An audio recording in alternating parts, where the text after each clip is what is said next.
जुलाई है और assembly the Republica के अंदर पुर्तगाल में इमिग्रेशन और नेशनैलिटी लॉ को चेंज करने के हवाले से वोटिंग होने जा रही है। इस के हवाले से पुर्तगाल के प्राइम मिनिस्टर लुइस मोंटेनेग्रो और शेगा के प्रेसिडेंट आंद्रे वेंतूरा की एक मीटिंग हुई है जो कि प्राइम मिनिस्टर की रेजिडेंस पे हुई है। आधा घंटे के करीब ये मीटिंग चली। मीटिंग के बाद आंद्रे वेंतूरा जब बाहर आए हैं तो उन्होंने मीडिया को ये बताया है कि उनकी और प्राइम मिनिस्टर की एक अंडरस्टैंडिंग, प्रिंसिपल ऑफ अंडरस्टैंडिंग हो चुकी है पुर्तगाल के अंदर इमिग्रेशन और नेशनैलिटी लॉ और साथ साथ टैक्सेशन लॉ को चेंज करने के हवाले से।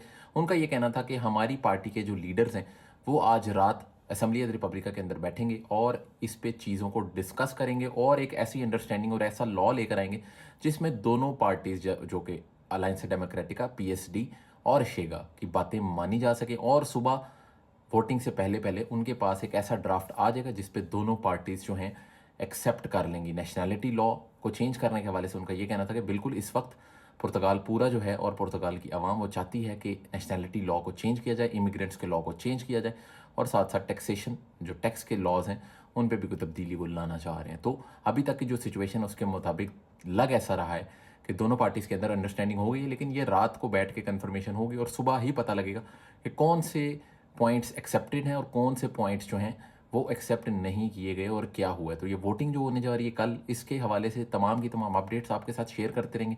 पुर्तगाल से रिलेटेड अपडेट्स के लिए पुर्तगाल इमिग्रेशन न्यूज़ को फॉलो करते रहें। 7 लाख नेशनैलिटी के पेंडिंग केसेस हैं इस वक्त IRN के अंदर।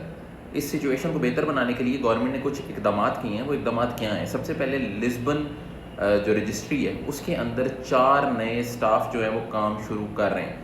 इसके साथ साथ जो सेंट्रल पोर्तो रजिस्ट्री है उसके अंदर 7 न्यू स्टाफ जो हैं वो काम करेंगे पेंडिंग केसेस को रिजॉल्व करने के लिए। ज़्यादा नंबर नहीं है लेकिन कुछ ना होने से बेहतर है। इसके साथ साथ कुछ और अपडेट की गई है। जो सेंट्रल पोर्तो की रजिस्ट्री थी वो अब फेस टू फेस सर्विस जो आप बाय हैंड जाके वहाँ पे जमा कराते थे उसको कुछ टाइम के लिए टेम्परेरी क्लोज कर रही है ताकि वो जो पुराने पेंडिंग केसेस हैं उनके ऊपर ज़्यादा देर काम कर सकें। इसके साथ साथ मज़ीद भी कुछ एडिशंस किए गए हैं जिसमें टाइम बढ़ाया गया है सुबह 9 बजे से लेके शाम 4 बजे तक जो बालकाओं हैं नेशनैलिटी जमा करने की 18 पूरे पुर्तगाल के अंदर। तो इस तरह के छोटे छोटे स्टेप्स लिए गए हैं जिससे गवर्नमेंट ये चाह रही है कि जो इसका टाइम पीरियड है नेशनैलिटी एप्लीकेशन को प्रोसेस करने का उसको कम किया जा सके। तो देखते हैं आने वाले दिनों के अंदर इससे क्या बेहतरी आती है। वीडियो को ज़्यादा से ज़्यादा शेयर करें। पुर्तगाल से रिलेटेड लेटेस्ट न्यूज़ और अपडेट्स के लिए फॉलो करते रहें। पुर्तगाल से आपके लिए ब्रेकिंग न्यूज़ लेकर आने रेजिडेंस परमिट रिन्यूअल के हवाले से। सबसे पहले आयमा ने अपने पेज के ऊपर पोस्ट किया, वहां पे जाके डिटेल्स भी चेक कर सकते हैं। मैं एक्सप्लेन कर देता हूँ क्या है।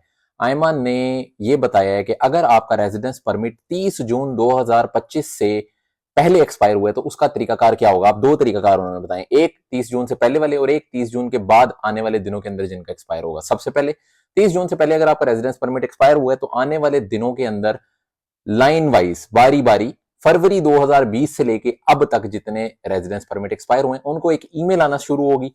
ईमेल के बाद क्या होगा, आपको एक पोर्टल के थ्रू नोटिफिकेशन बनाया, आपको पोर्टल के ऊपर आपने जाकर अकाउंट बनाना होगा जो कि है services.ima.gov.pt।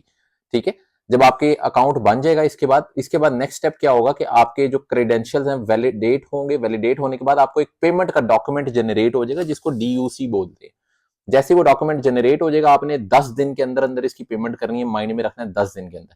ठीक है, 10 दिन के अंदर जब आपकी पेमेंट वैलिडेट हो जाएगी तो आपको एक ईमेल रिसीव होगी जिसमें आपको बताया जाएगा कि किस दिन कौन से आईमा स्पेशल सर्विसेज सेंटर में आपने आना है।